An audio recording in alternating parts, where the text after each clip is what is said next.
Have you ever had one of those moments when 1 minute your world was perfect and the next minute it fell apart?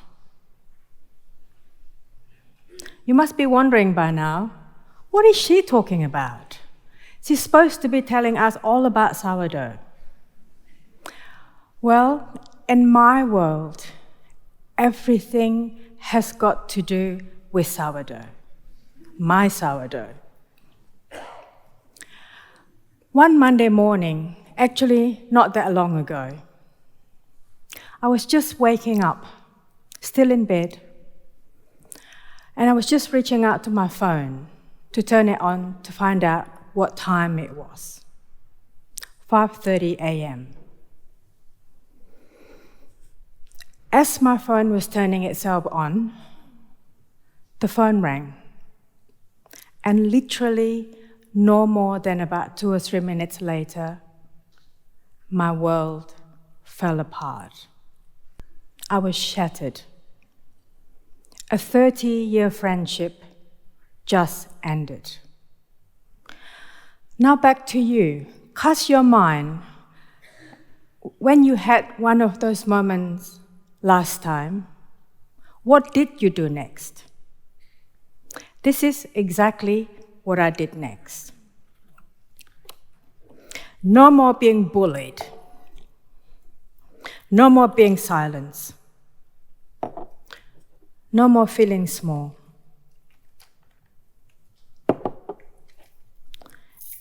And goodbye fear.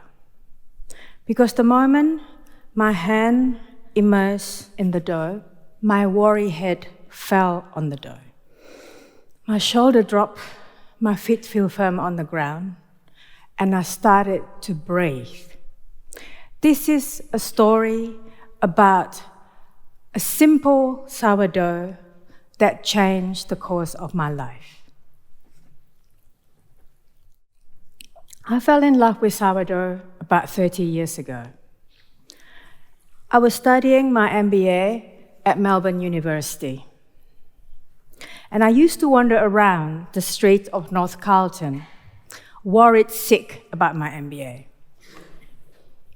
So the only thing that was open and inviting to me was this little sourdough bakery, not very far from my house. The smell of sourdough bread being baked was intoxicating, and it still is. Sourdough never left me. But how on earth did I pursue sourdough to be my sole source of income? Well, I wish I could tell you some convincing, extraordinary, amazing reason how I started this journey. But the reality was just plain old necessity. And there I was. My life was a mess. Chaos. I just divorced and paid off for the third time. I was left with nothing.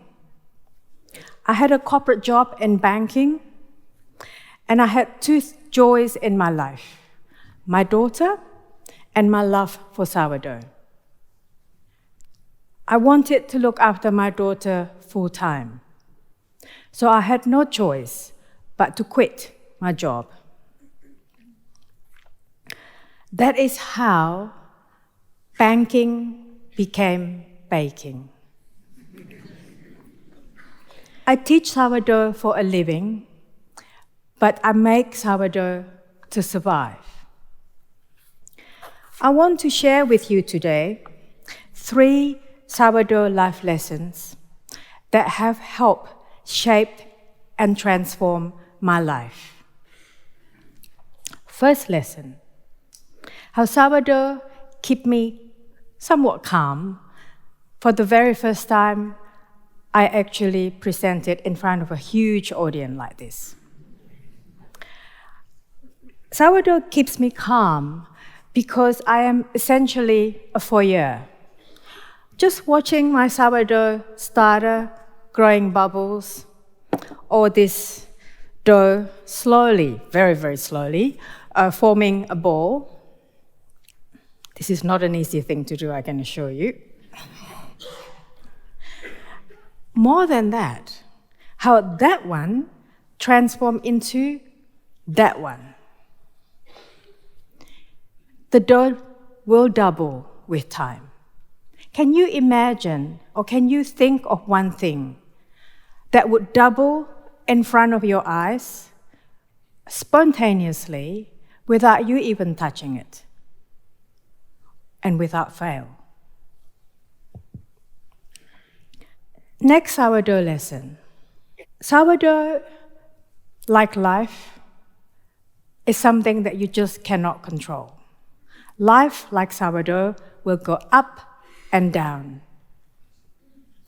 And if I ever need a reminder that life and sourdough is uncontrollable and unpredictable, all I need to do is to remember my wonder dog, Plato.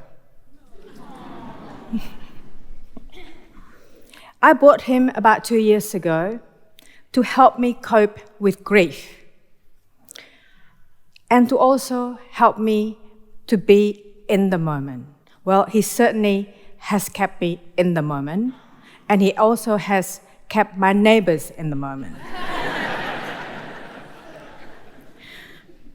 Grief came 2 years ago when my daughter left me to study at Melbourne University. I was devastated, and I was lonely. And grief is a bitch. And I tried to lose grief like losing weight by working really, really hard. Well, grief did not leave me, but it snowballed into anxiety, depression, and not to mention menopause. If I did not have my sourdough, I think I would not have survived that experience. But with my sourdough, that grief gave birth to the most perfect gluten-free sourdough vegan bread. And that leads me to my third life lesson. Sourdough gives me the creativity that I need to reinvent myself in order to survive, both emotionally and financially. When you change one thing, especially with gluten-free, everything changes. You never ever can predict exactly what the outcome is going to be. Creativity is always exciting and fun. But creativity is a double-edged sword. One side you have fun, the other side, creativity invites failures. But if you never ever have failures, that gluten-free sourdough, I made something like that about 300 times last month alone.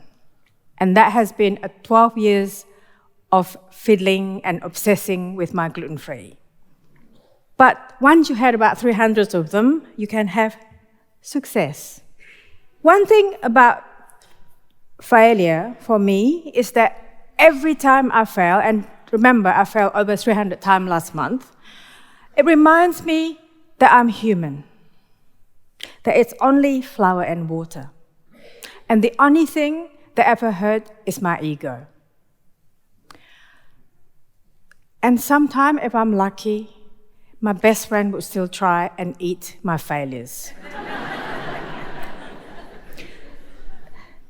So you can see, sourdough, unlike men and marriages, keep me thoroughly entertained.